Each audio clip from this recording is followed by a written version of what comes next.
Au Sénégal, de plus en plus de candidates et candidats à la migration choisissent la voie irrégulière pour quitter le pays. Qu'est-ce qui pousse ces personnes à migrer de manière irrégulière? Quels sont les éléments qui influencent cette décision? Les hommes et les femmes ont-ils les mêmes raisons pour migrer? Quelles souffrances psychologiques subissent ces personnes au retour au pays? Enquête sur ces personnes qui ont échoué dans leur quête de lendemain meilleur.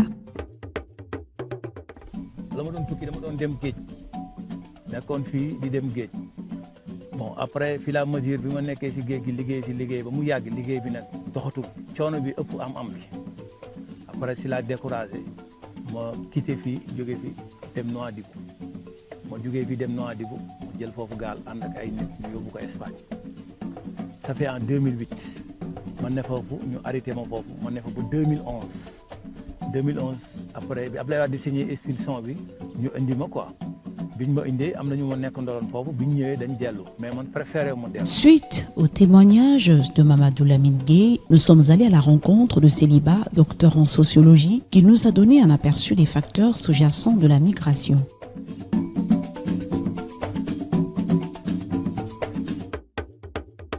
Ces personnes qui migrent, soit par les pirogues ou prennent le désert par les routes, ont d'abord été dans les consulats. Dans les ambassades, 40% d'entre eux ont d'abord tenté une migration sécurisée, une migration légale. Donc, ils n'ont pas ou elles n'ont pas obtenu. Et voilà, donc ils ont malheureusement choisi cette voie d'insécurité. Les conditions, les mobiles, principales mobiles, je dirais que c'est les aspects économiques. Donc, les principaux mobiles. Les gens partent pour chercher des opportunités, donc je pense que ça tout le monde le sait. Et il y a, en dehors de ça, il y a des aspects culturels qui viennent se greffer, mais ça c'est très limite, c'est infime. Voilà, des aspects aussi de tout ce qui est liberté. Si on est contraint par le pays de départ, on va essayer de trouver autre chose. Mais retenons que la majorité des personnes qui quittent, c'est pour chercher des lendemains meilleurs. Alors nous venons de suivre cet élément, ces témoignages d'hommes et de femmes qui ont migré et qui ont pris la décision de revenir parce que c'était trop dur pour eux. Mais malgré tout ce qui est fait, est-ce qu'on peut dire, au regard de ce qu'on vient de suivre, est-ce qu'on peut dire aujourd'hui que la migration est une réponse au pillage des ressources? Ok, merci Dominique. Comme on l'a su bien vu dans ce élément, la plupart des jeunes ont cité comme élément, ou encore comme ce qui motive la décision de rejoindre l'autre côté, c'est la situation économique. Bon, maintenant, si cette situation économique est aussi, cette migration constitue pour eux une réponse, on peut dire oui, on peut dire non. On dira oui si nous sommes sûrs et certains qu'avec l'immigration, ou bien une fois de l'autre côté, les conditions de vie sont bonnes. Avant de rentrer, on dira oui, voilà, c'est une réponse, ce qui sera affirmatif. Mais malheureusement, plus les jours passent, plus on constate que ceux qui y vont reviennent avec des témoignages qui n'incitent pas à y aller. Mais paradoxalement, le constat est là, les témoignages sont vraiment défavorables, mais ça ne décourage pas leurs compatriotes, leurs jeunes frères à prendre la même initiative. Alors, les témoignages sont décourageants malgré les images affreuses des victimes, les politiques de dissuasion. Les jeunes sont obstinés à coûte que coûte partir. M. Wade, est-ce qu'aujourd'hui, ce qui pousse ces jeunes à migrer, est-ce qu'on peut le dire que c'est une réponse au pillage des ressources? Alors, je dirais d'abord que les jeunes sont à la recherche d'opportunités. Vous savez, dans un pays comme le Sénégal, l'âge médian est de 19 ans. Il y a une très forte pression sur le marché du travail. Les jeunes sont à la recherche de l'emploi, des conditions de vie meilleures. Et comme le dit Karl Marx, c'est l'économique qui détermine le politique. C'est-à-dire que les sociétés humaines sont structurées autour de l'économie, c'est-à-dire de la possibilité pour les générations nouvelles de se faire un avenir.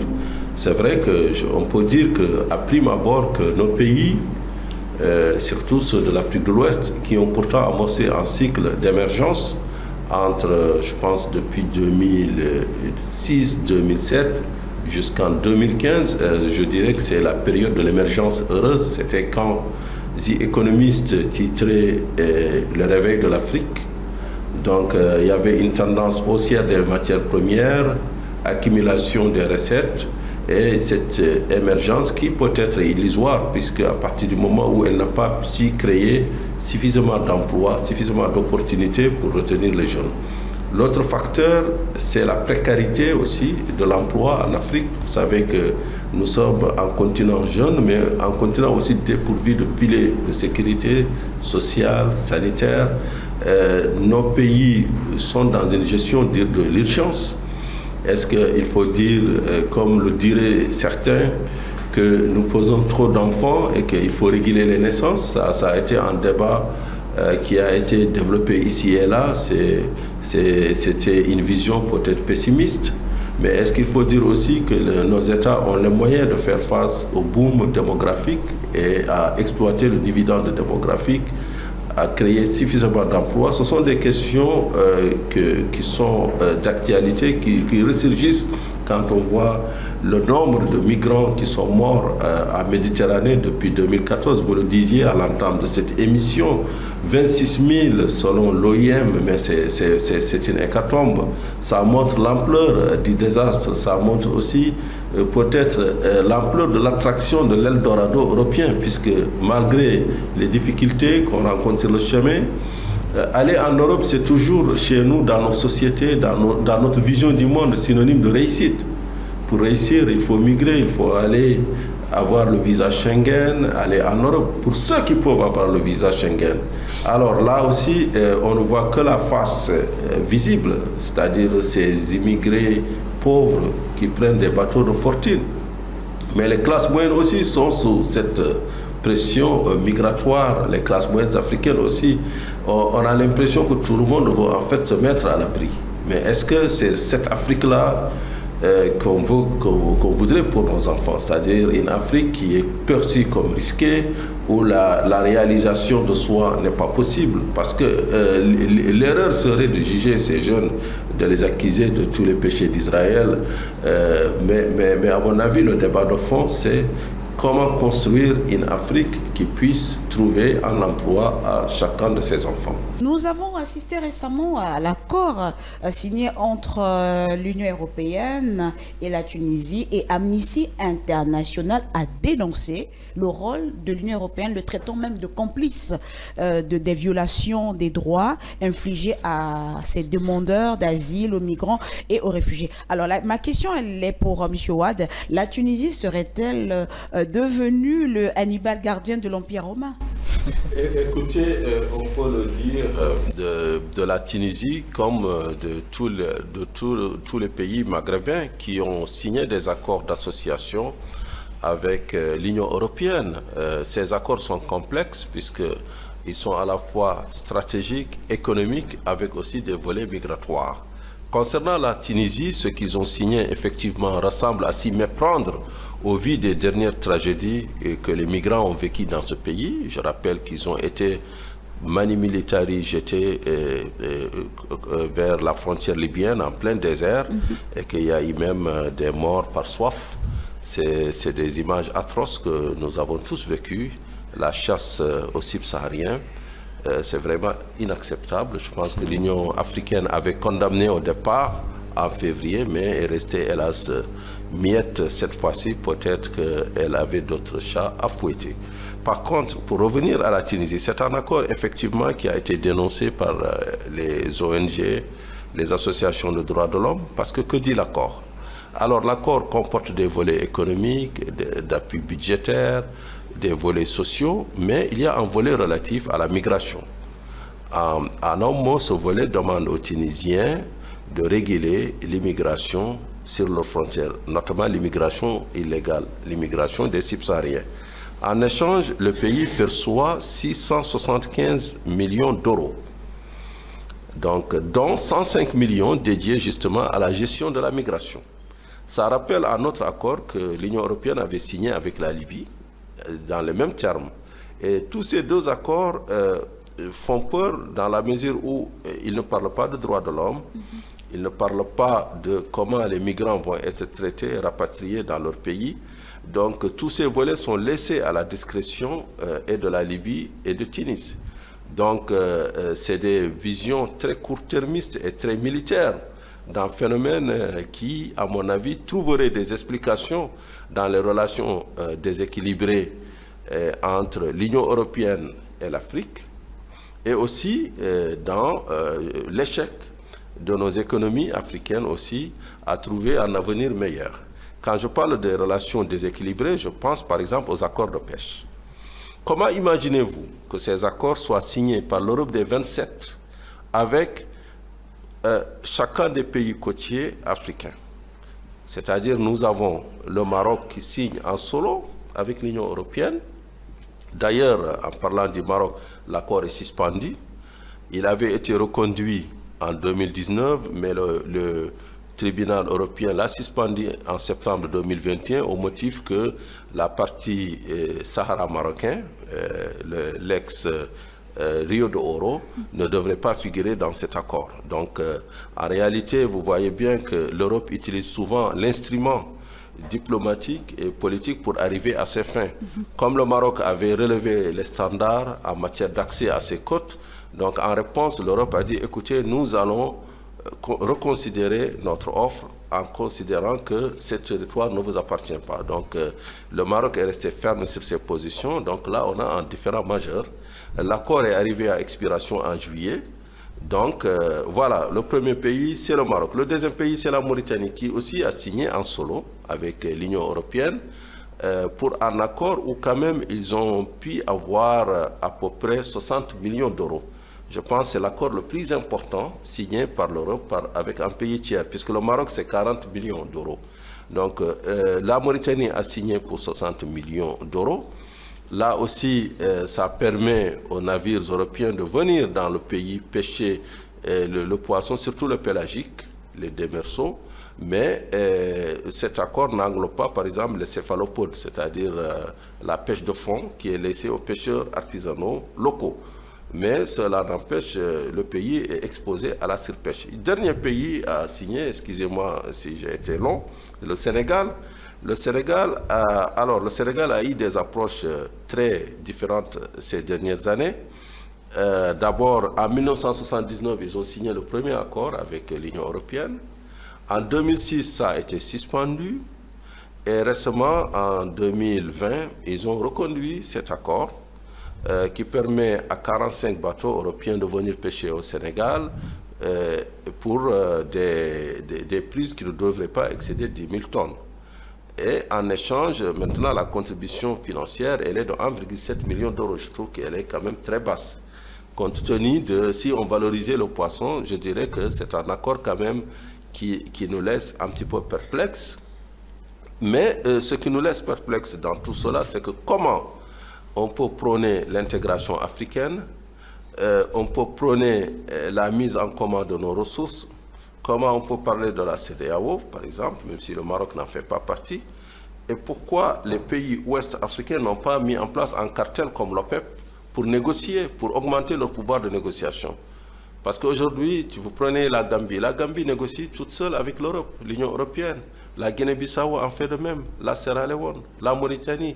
Donc c'est l'Europe des 27 qui négocie avec chacun des pays africains. Donc voilà une première aberration qui explique pourquoi aussi nous n'arrivons pas à valoriser ce poisson et pourquoi les villages de pêcheurs côtiers, pourquoi ces villages quittent. On a été ensemble à Saint-Louis, mais c'est les habitants de Guet-Ndar, ce mythique village des pêcheurs qui partent. À Dakar, c'est les habitants, je pense, de Yarak et autres, de Bani, et qui partent parce que la pêche aujourd'hui ne permet plus à ces villages de vivre. Donc je vais reprendre vos propos. Alors Lydie, est-ce que cette aberration des États africains aujourd'hui explique le silence des États face aux exactions qu'on fait subir à leurs ressortissants dans ces différents pays de départ-là qui l'Union européenne et qui en retour durcissent le temps jusqu'à porter atteinte aux droits humains comme le dénoncent les organisations internationales?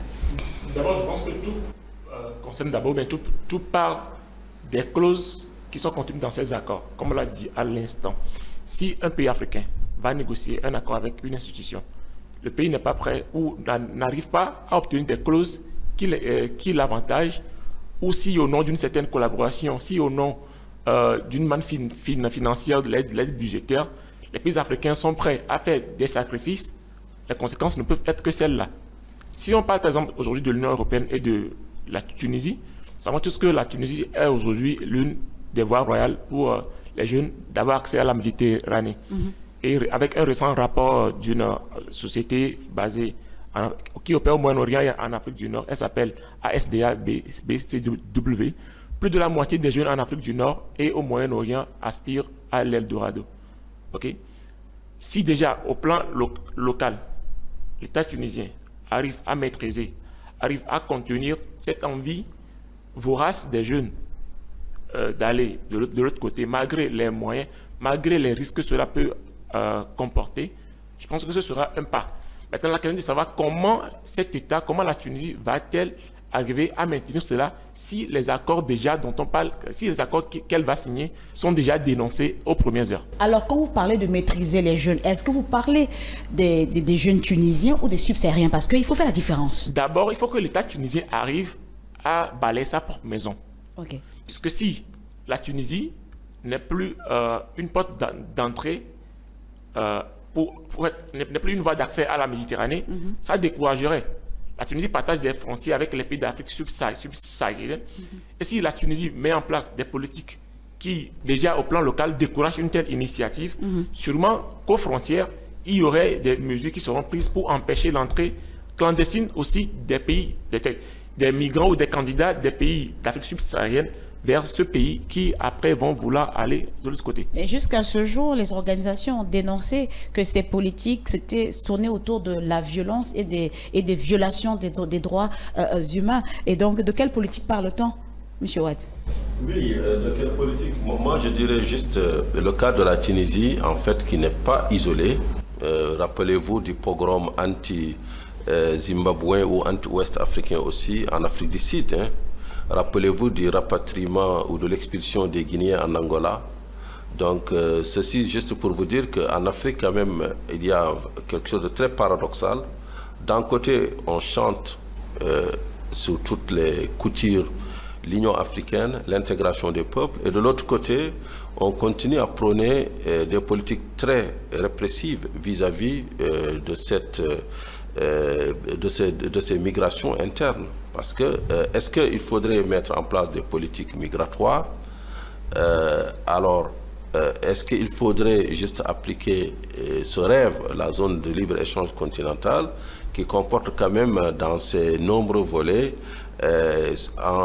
une clause relative à la libre circulation des personnes. Et donc, il faudrait que nos politiques, pour une fois, abandonnent cette vision sécuritaire et sécuritariste du monde pour adopter une vision économique. Parce que la migration interafricaine ne peut que créer de l'emploi, ne peut que donner de l'emploi aux jeunes, puisqu'elle réconcilie les excédents avec les déficits.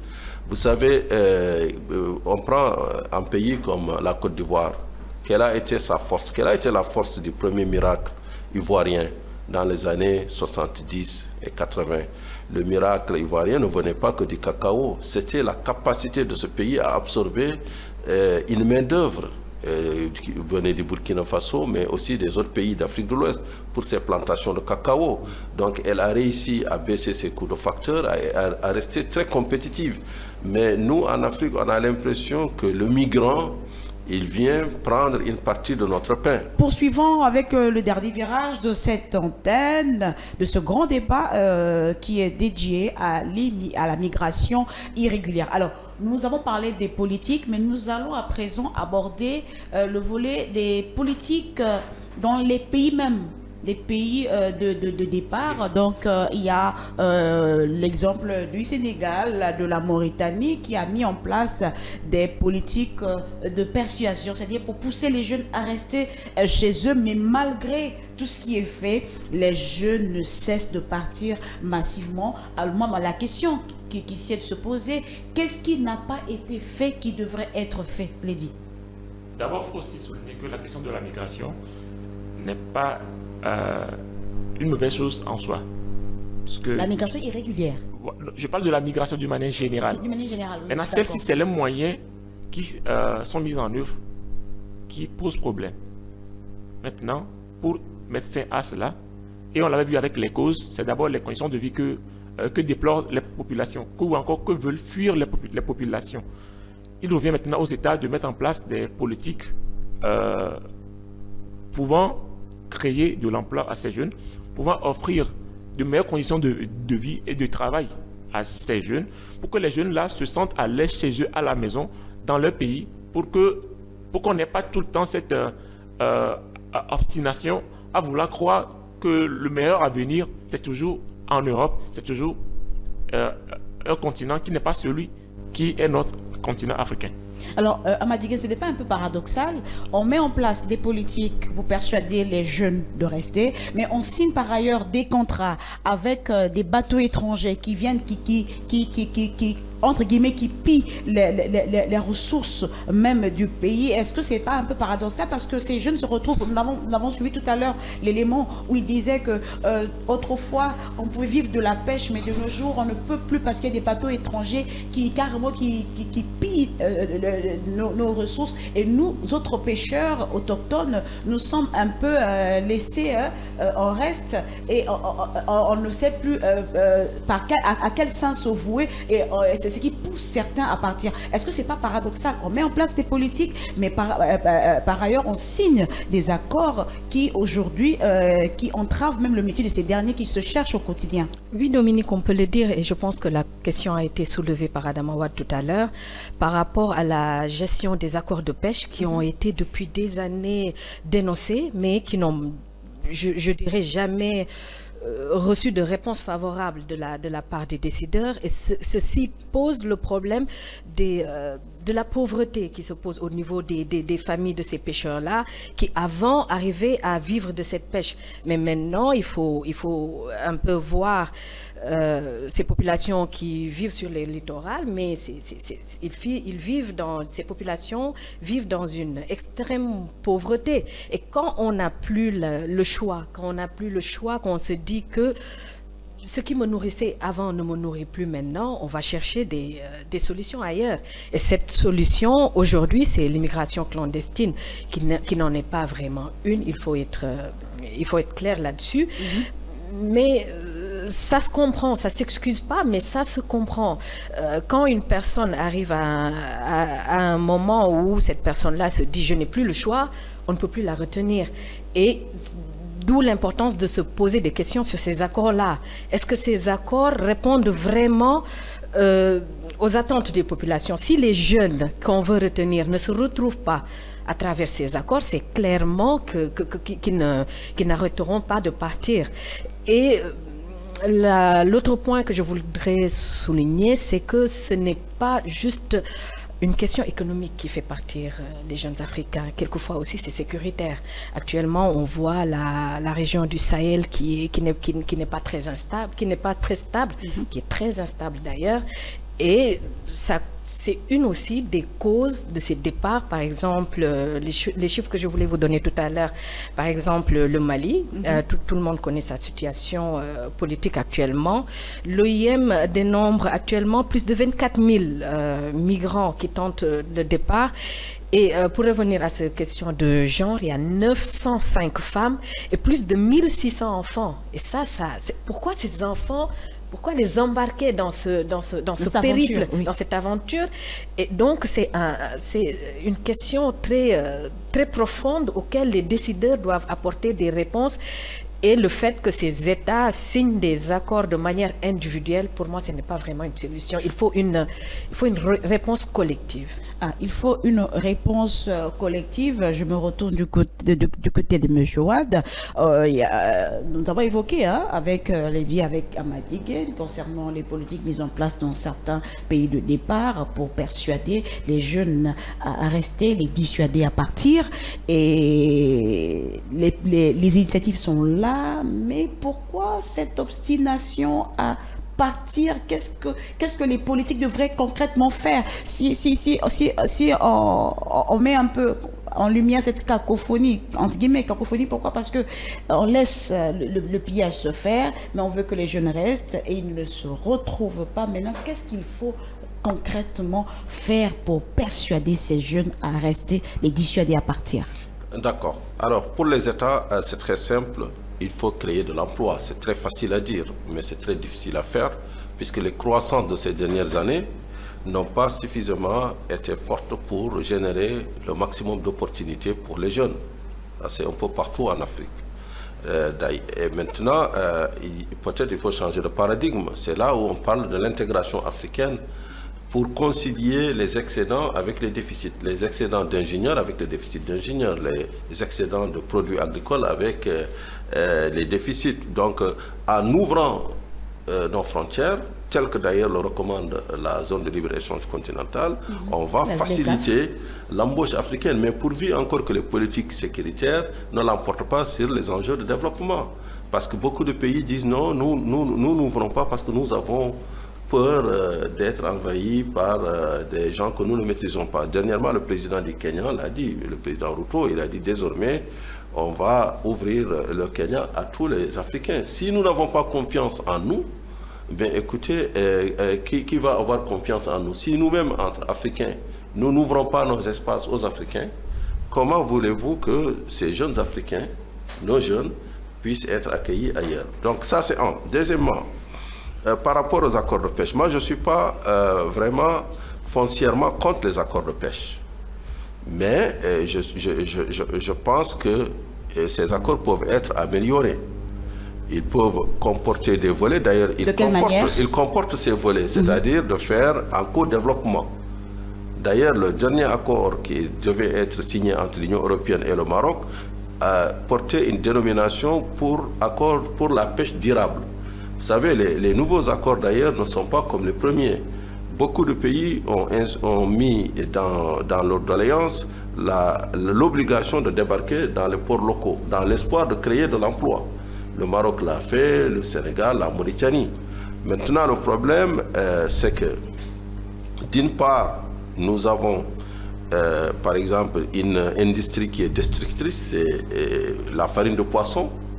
Là, vraiment, on ne fait pas de la valeur ajoutée, c'est la valeur diminuée carrément parce qu'on transforme des produits destinés à la consommation humaine à des sous-produits destinés à la consommation animale et à la volaille, par exemple, et à l'élevage. Donc là, c'est une vraie question parce que les usines de poissons sont très, très destructrices de ressources. Et deuxièmement, il y a aussi le fait que, par exemple, vous prenez un pays comme le Sénégal qui n'a pas d'accord avec la Chine. Donc le Chinois, pour venir au Sénégal, il n'a qu'une seule possibilité, c'est de constituer une société mixte de droit sénégalais. Donc, mais on se retrouve du jour au lendemain avec plus de 100 bateaux chinois. Parce que la plupart des côtes sénégalaises.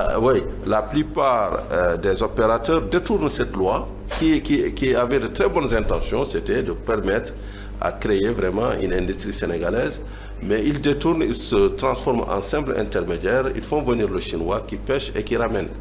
Que faut-il faire? Encore une fois, moi je me dis que vraiment les 60 dernières années ont montré que individuellement nous ne sommes pas forts.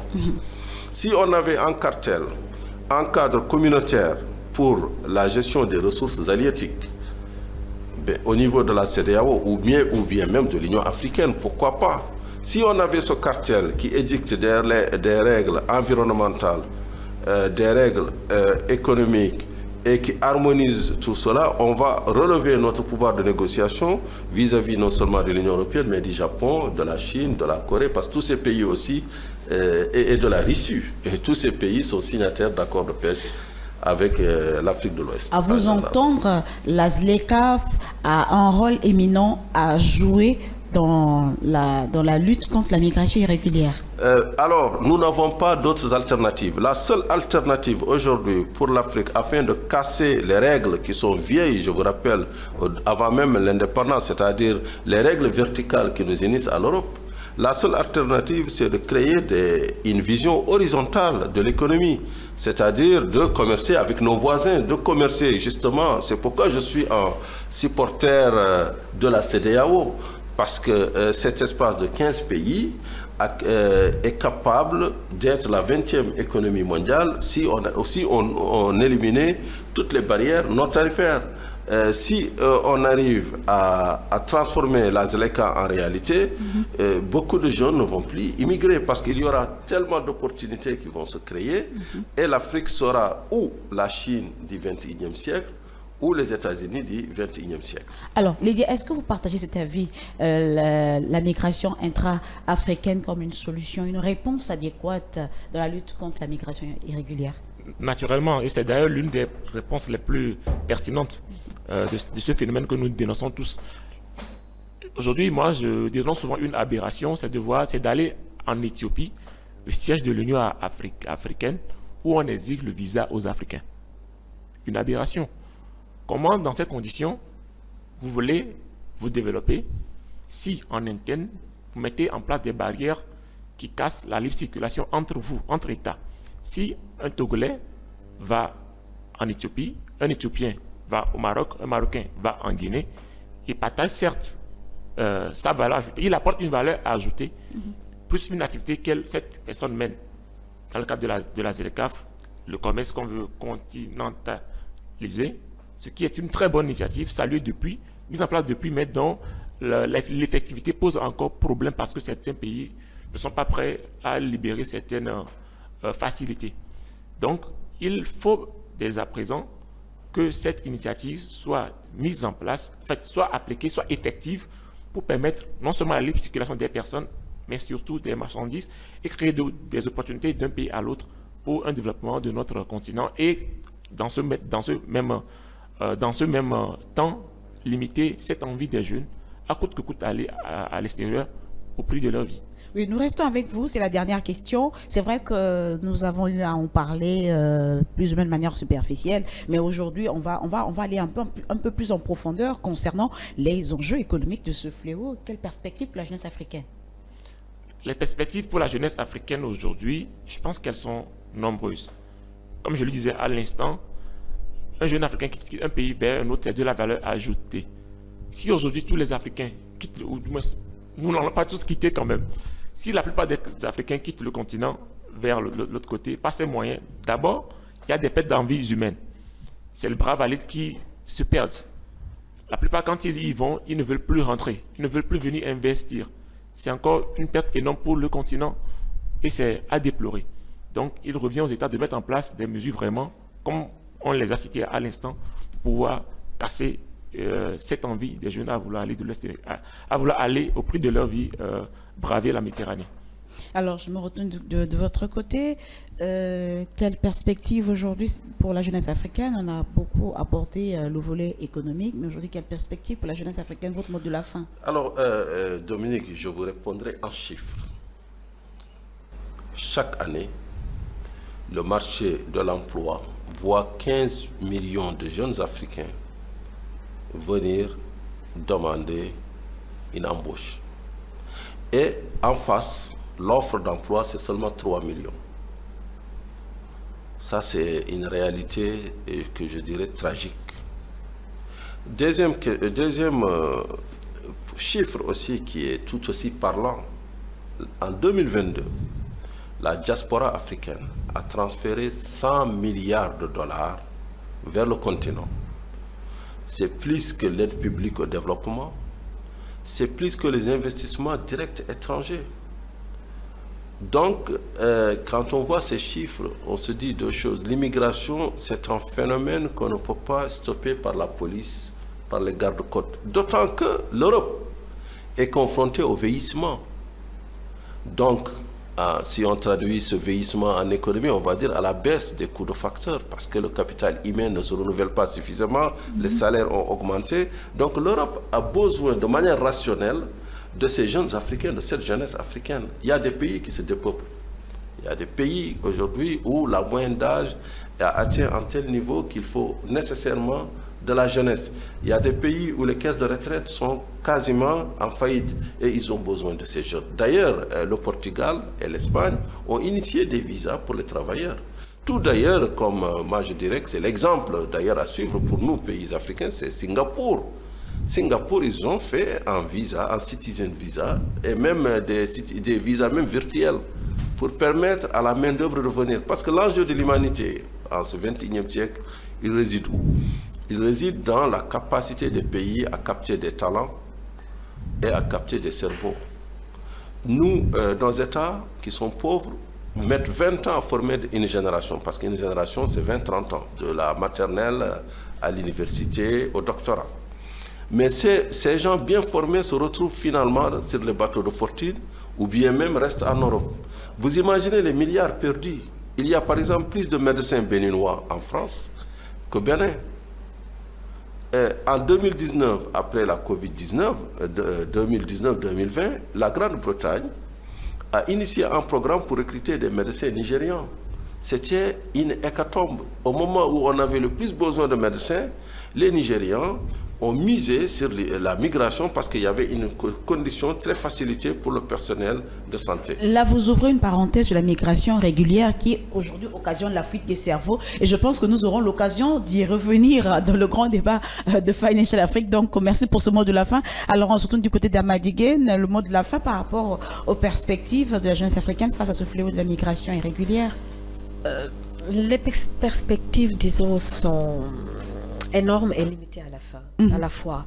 Énormes parce que ces accords, s'ils sont bien mis en œuvre, peuvent profiter à la jeunesse africaine. Mais le problème qui se pose, c'est que si l'Union européenne donne des ressources, par exemple à l'Afrique, des ressources financières, et qu'à côté, il n'y a aucun jeune pour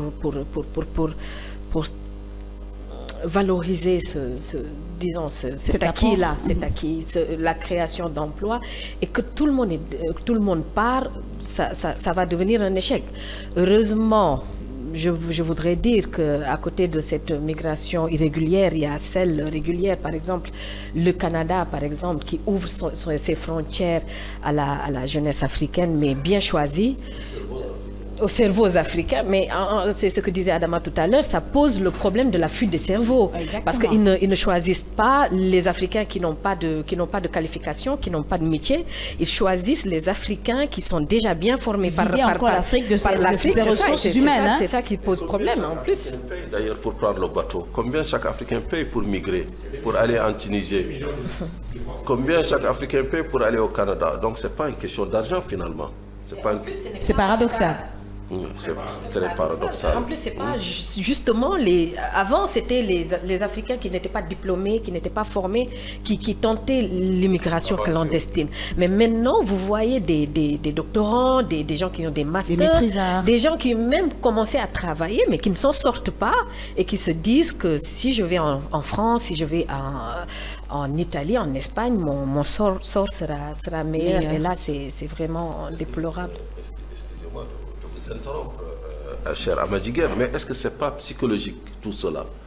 Puisqu'on a parlé, on s'est apaisanti sur l'économie, mais est-ce que finalement ce n'est pas cet univers fantasmé, cet Eldorado qui représente le paradis, qui est diffusé par Netflix, par Hollywood depuis pratiquement un siècle, des décennies? Est-ce que ce n'est pas ça qui a façonné notre imaginaire et qui fait que même si vous travaillez dans votre pays, vous avez réussi, vous êtes considéré comme un loser parce que votre cousin, lui, il est en Europe, il vient chaque vacances, il vient avec des débardeurs et c'est lui la star en fait. Donc l'immigration clandestine, fantasme ou réalité? Donc, les éléments de réponse pour notre auditoire dans ce documentaire Vivre ensemble que nous avons réalisé à Saint-Louis. Vous pouvez le suivre intégralement sur tous nos médias sociaux et vous comprendrez, vous aurez tous les éléments de réponse. Mais sur ce, nous vous remercions d'avoir été des nôtres dans le grand débat de Financial Afrique de ce 18 août consacré à la migration irrégulière. Merci de nous suivre et l'information continue sur Financial Afrique. Merci également à toute l'équipe qui a apporté son point de vue sur la question et à très bientôt pour un nouveau débat.